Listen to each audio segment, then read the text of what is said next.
Get ready for the dictation. Start. Mr. Vice Chairman, I accept the principle of the separation of the railway finance from the general finance. I also accept the desirability of this arrangement. It is not only a convenient arrangement, but it is based on sound principles and is conducive to the better administration of the railways.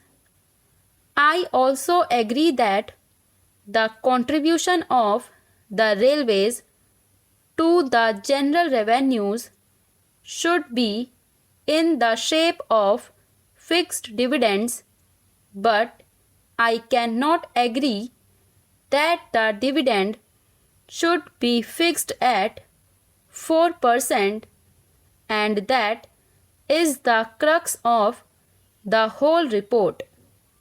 As a matter of fact, the committee was instituted only to go into that matter, whether the dividend payable at the present time, that is 4%, was reasonable or not, and whether this arrangement should continue.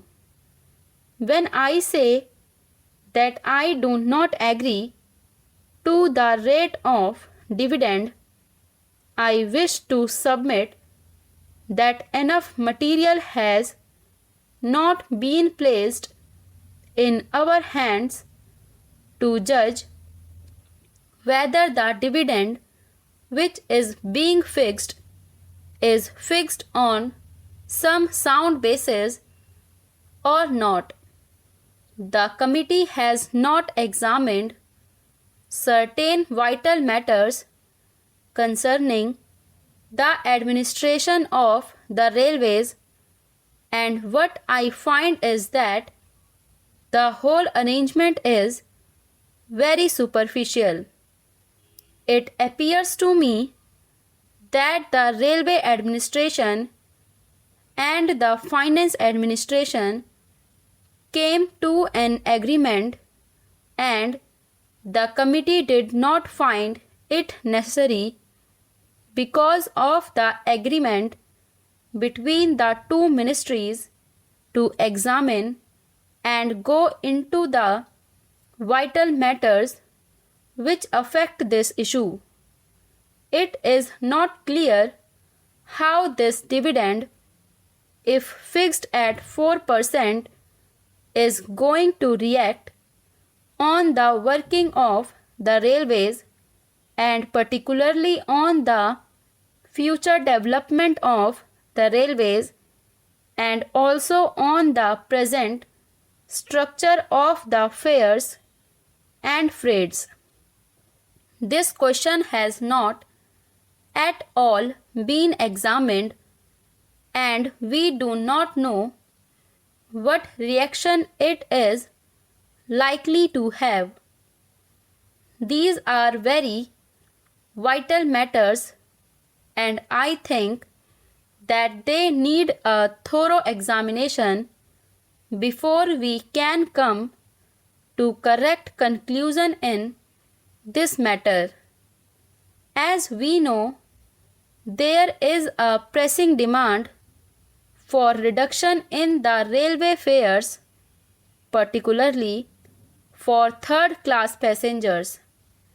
This demand has been made on the floor of this House, and I think there is great justification behind this demand, and more particularly now when we find that the prices of agricultural goods have gone down.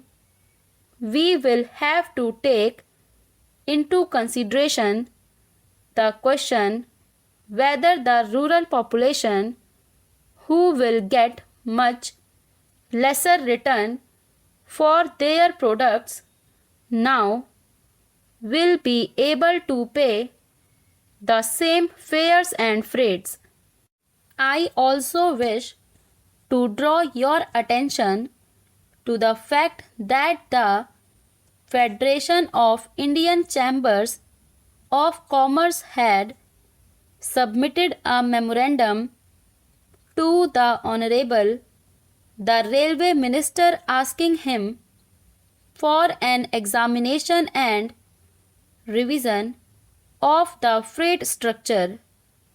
I do not know what the position today is, and unless and until we are enlightened about that, unless and until we know where we stand in relation to freights and fares, we are not in a position to take any decision where the rate of dividend should be 4% or not. I should like to ask the Honorable the Railway Minister whether, in view of this strong demand made by the people through their representatives in both the Houses of Parliament, and in view of the changing economy with which we are faced, he can give us an assurance that he will be able to discharge his obligations and responsibilities and commitments, that he will be able to pay a dividend of 4%, and yet he will be able to reduce the freight and fare rates. That is the basic thing. Another important factor which has to be taken into consideration is the development schemes. I wish to submit that there is no new approach in this matter. I find that we are going about in this matter in the same frigid manner, and the aspirations of the people have not at all been taken into consideration. The Honorable Railway Minister will remember that during the budget speeches made on the floor of this House as well as in the other House, there have been incessant demands for the development of the railways. I don't know what he thinks about it and how he thinks that after paying this dividend at 4%, he will be able to meet that demand, and he will be able to find a way for the railways to expand their economy as they think it proper, as would meet the demands and aspirations of the people. In this connection, I wish to invite your particular attention to the facts.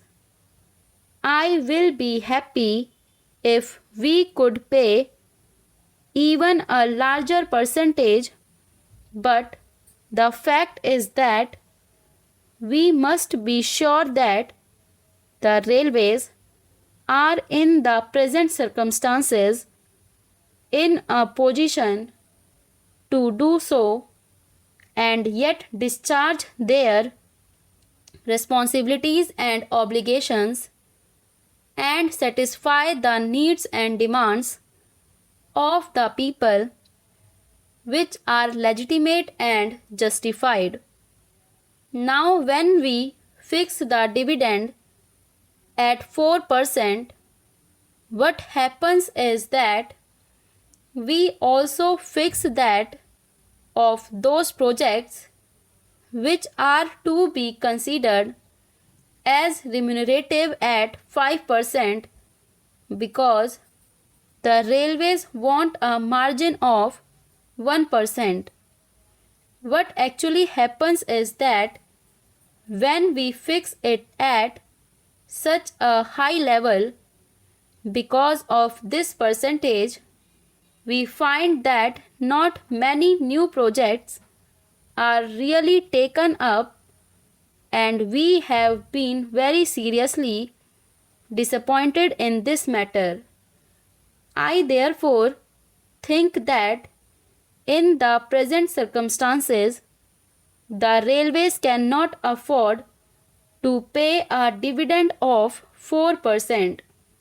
May I ask the railway minister whether it is not a fact that even he has not been able to contribute fully, or even he will fall short by about rupees 60 crores in his contribution towards the plan.